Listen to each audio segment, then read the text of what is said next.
আমার ভাই বলছে যে আমি এটা বললাম, এর চেয়ে বেটার যদি আপনার থাকে আপনি বলবেন।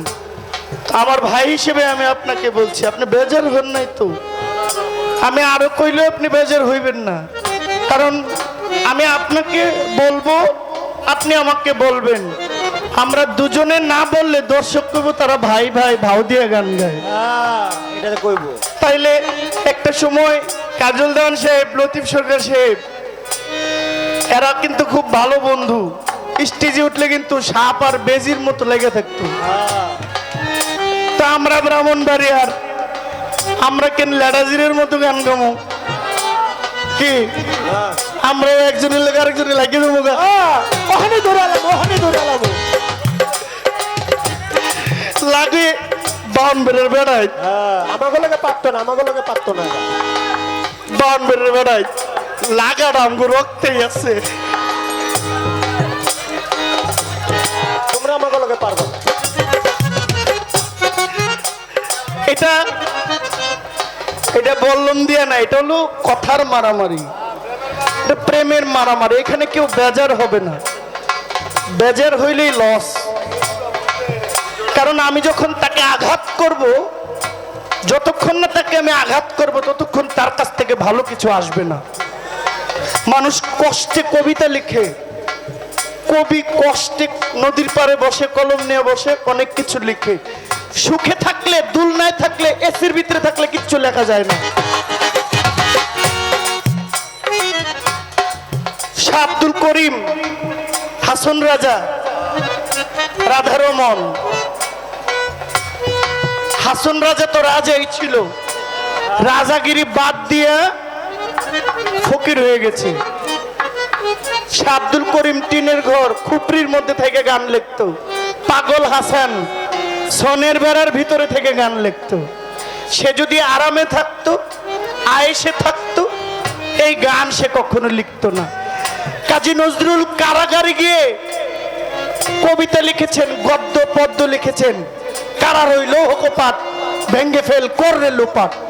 সে যদি কারাগারে না যাইতো এগুলো সে লিখতে পারতো না। আপনাকে আঘাত না করলে আপনি কিছু দিবেন না। আমি আপনাকে সর্বোচ্চ আঘাত করব, আপনি আমাকে সর্বোচ্চ আঘাত করবেন। এই গানের মধ্যে ওনার যে প্রশ্ন ছিল এই জবাব হয়ে গেছে যে আমি আমার মুর্শিদকে কি দিব। আমার কাছে আছে বিশ্বাস, আমার কাছে আছে ভক্তি, আমার কাছে আছে প্রেম। এগুলো ছাড়া রে ভাই তোমার মন পাওয়ার মতো আমার কাছে আর কিছু নাই। এই জন্য এক গানে দুই কথার জবাব হয়ে গেল। বিশ্বাস ভক্তি থাকলেই হয় মুক্তি। কিছু কথা বলছেন নামাজিদের নিয়ে, আপনি ভালো বলেছেন, তবে আমি মনে করি এগুলো বলার প্রয়োজন নাই। আপনাকে যদি শরীয়তের পালা দিত আপনি লাফায়া লাফায়া কইতেন 5 ওয়াক্ত নামাজ পড়েন, নামাজ পড়েন। তাহলে আপনাকে শরীয়তের পালা না দেয় নাই। যারা নামাজ পড়ে আপনি কেন বলবেন বেহেশতের লোভে নামাজ পড়ে? যারা নামাজ পড়ে তারা কি বেহেশতের লোভেই পড়ে না দুজখের লোভেই পড়ে? এটা আপনি রেখাটাই কিছু। সে কি দেখানো নামাজ পড়ে না আল্লাহকে ভয় কইরাই নামাজ পড়ে? এটা আপনি কেমনে জানলেন? আপনি আমি নামাজ পড়ি কিনা এটা হইল কথা।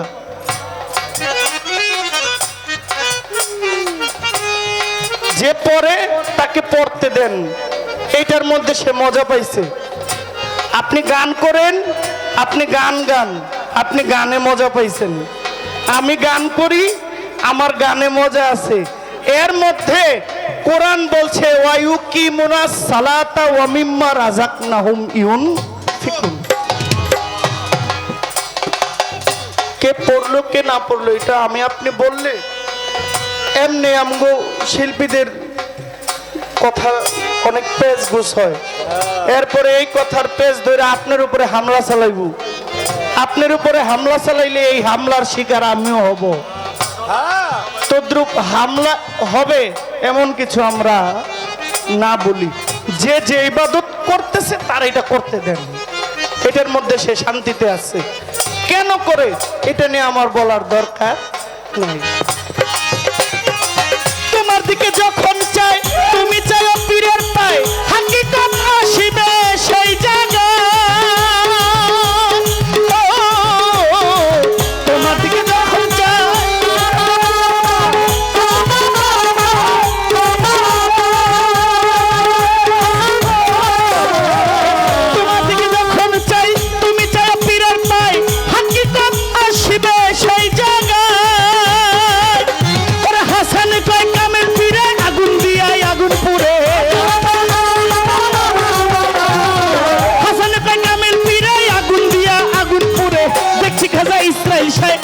প্রাণে পুরায় বিশ্বাস ভক্তি থাকলে মুক্তি কে জানে কার ভাগ্য হয় বিশ্বাস ভক্তি থাকলে মুক্তি কে জানে কার ভাগ্য হয় হালিম শাহ দরবার ভক্তের কাবাগ মুর্শিদের দরবার ভক্তের কাবাগ জান্নাতের হাওয়া সেথায় বইয়া যায় বিশ্বাস ভক্তি থাকলে মুক্তি কে জানে কার ভাগ্য হয় বিশ্বাস ভক্তি থাকলে মুক্তি কে জানে কার ভাগ্য হয় বিশ্বাস ভক্তি থাকলে মুক্তি কে জানে কার ভাগ্য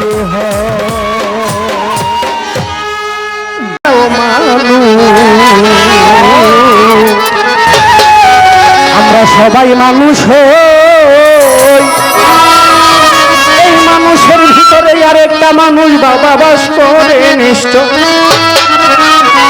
এই যে আমি ফেরদৌস সরকার গান করতেছি আসরে দাঁড়াইয়া হাত নড়তেছে মুখ নড়তেছে আপনারা গান শুনতেছেন বসিয়া এই আসল ফেরদৌস উইরা গেলে নকল ফেরদৌস থাকবো আমি ফেরদৌস সরকার আজকে আপনাদের সামনে গান করছি আল্লাহ এমন না করুন মানুষের এক সেকেন্ডের ভরসা আছে বাবা আমি যে এখান থেকে বাড়িতে যাইতে পারবো আমার বাসায় পৌঁছে দেবো এই গ্যারান্টি আমি দিতে পারবো না কেউই দিতে পারবে না এই যে আমি ফেরদৌস সরকার গান করতেছি তারাই আপনারা গান শুনতেছেন আমার হাত নড়তেছে পাও নড়তেছে আমার ভিতর থেকে একটা আসল ফেরদৌস দম নামক একটা ফেরদৌস আছে সেই ফেরদৌস বলাচ্ছে বিদায় আমি বলতে পারছি সেই ফেরদৌস হাত নাড়াচ্ছে বিদায় আমি হাত নাড়াতে পারছি সেই ফেরদৌস যখন উড়া দিয়ে চলে যাবে তখন আমার আর ফেরদৌস নামে কেউ ডাকবো কোন মরা লাশটারে তাড়াতাড়ি বাড়ি পাঠা মরা লাশ পেয়ে যাবে মরা লাশটা তাড়াতাড়ি দূরে বাড়ি পাঠাও বাড়ির মধ্যে আমার লাশটা পাঠাইবো আমার টাকা দিয়ে আমি বাড়ি করলাম আমার টাকা দিয়ে আমি দামি বিছানা করলাম আমার টাকা দিয়ে আমি সবকিছু আসবাবপত্র করলাম কিন্তু দেখা যায় আমি মরার পর আমার বিছানাটাই আমার একটা মিনিট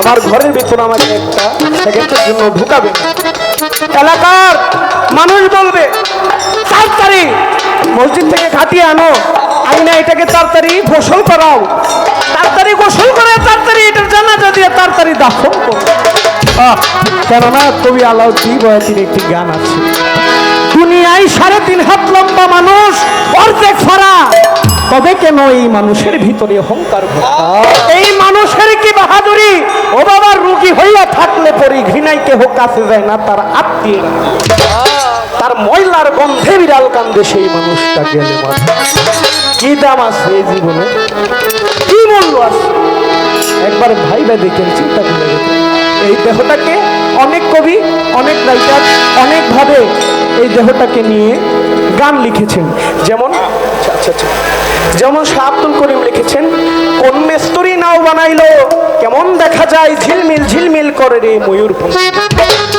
আলেকদান সাহেব লিখেছে গুড্ডি কে বানাইলো রে কামেলা রইল তো এমন রঙ্গিলা ঘুড্ডি দেখাই আমি ঠান্ডা খাইয়া রইল বানাইলো রে আবেদ আলী বয়াতি লেখছে ঘোড়ার ব্যাপারি তোমায় জিজ্ঞাসা করি ঘোড়ার ব্যাপারি তোমায় জিজ্ঞাসা করি কত লাভ কইয়াছো ঘোড়া রে তুমি কত লাভ কইয়াছো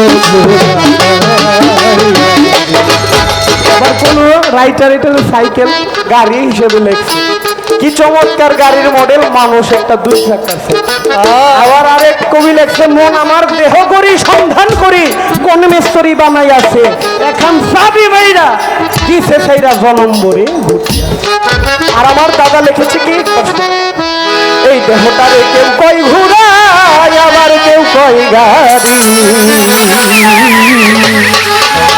ওরে হাই আবার কেউ যাই ঘুটি কইয়া আমার দাদা জীবনকারী এইটারে গেছে একটা পাখি রূপ সাজাইয়া। আরে ও পাখি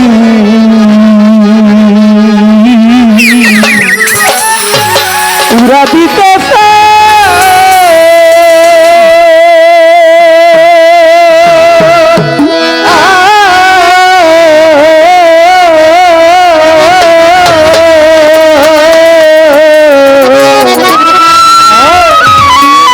এমন সুন্দর খাঁচা থুইয়া পাখি কোন বনে লুকা হয়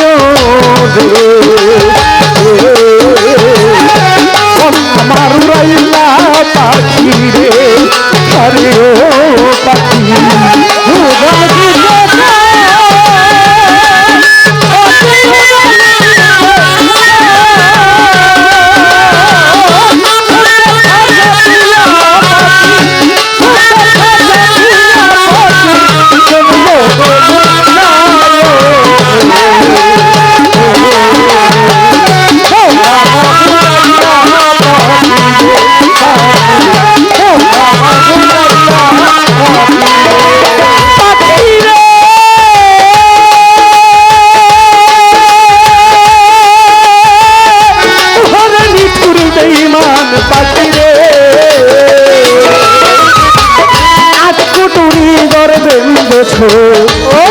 চামড়ার ছাউনি চাই রঙের বালিশ করা হারের লাগাইছো রে হারের লাগাইছো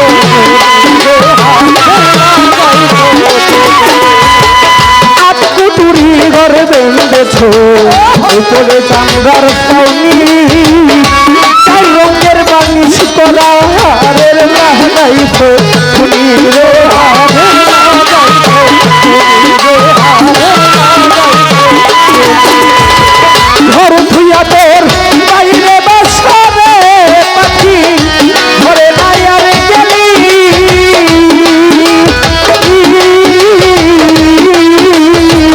তুই পাখি উঠিয়া গেল মাটির ঘর হয়ে খালি আমার উড়াইয়া পাখি রে